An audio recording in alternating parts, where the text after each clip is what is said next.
you see that Disney? So, full disclosure, when I was a kid, the number one thing that we would do as a family for vacation, my parents would put us in the car and we would drive to Disney World.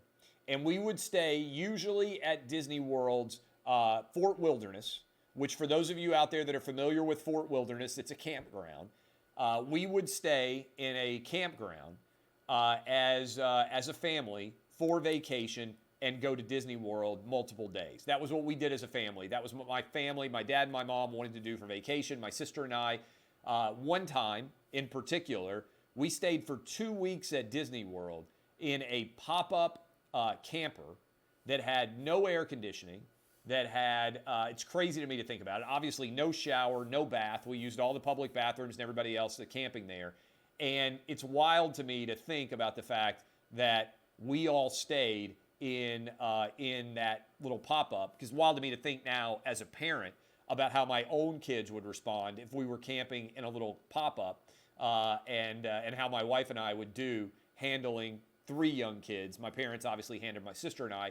In fact, that's when I've gotten to meet President now. I've met President Trump and interviewed him, and I have seen Bill Clinton. I have, but the first president that I ever saw in my life, I got to shake Jimmy Carter's hand before. At Walmart, by the way, Jimmy Carter signed copies of his book at Walmart. First president that I ever saw, I was, I believe, 5 years old, and Ronald Reagan came to Epcot at Disney World.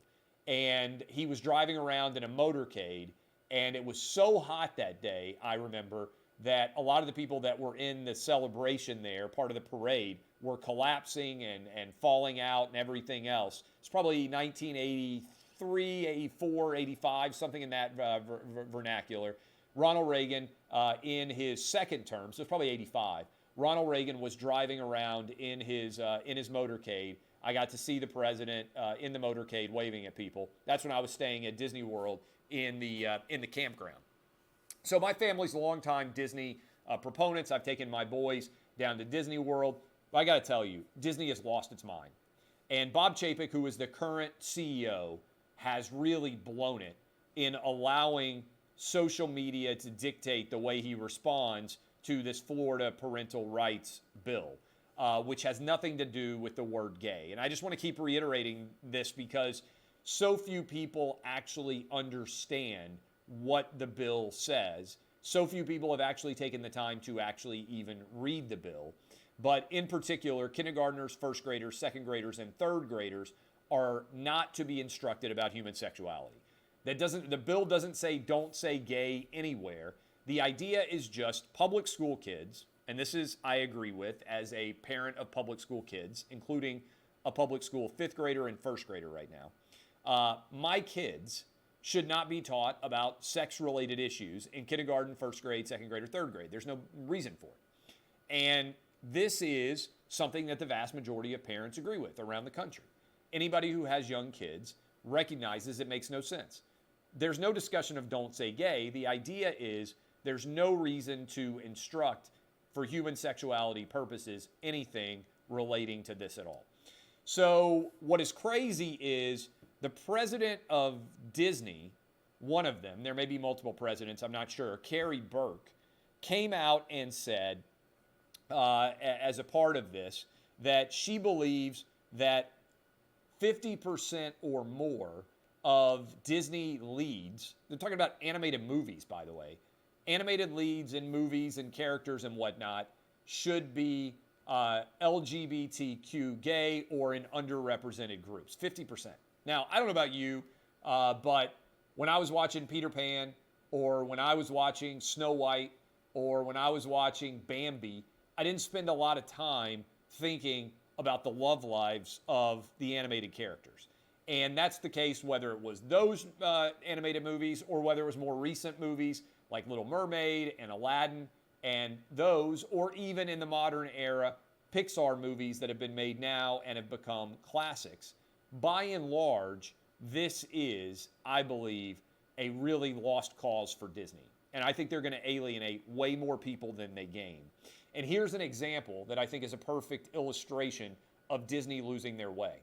When I was a kid, and you would go watch the electrical light parade or you would go watch the fireworks inside of Disney World, they would make an announcement before they began, ladies and gentlemen, boys and girls. That basically covers everybody, right? Ladies and gentlemen, boys and girls. Mom and dad, boys and girls. It's a decent phrase, right? Ladies and gentlemen, boys and girls.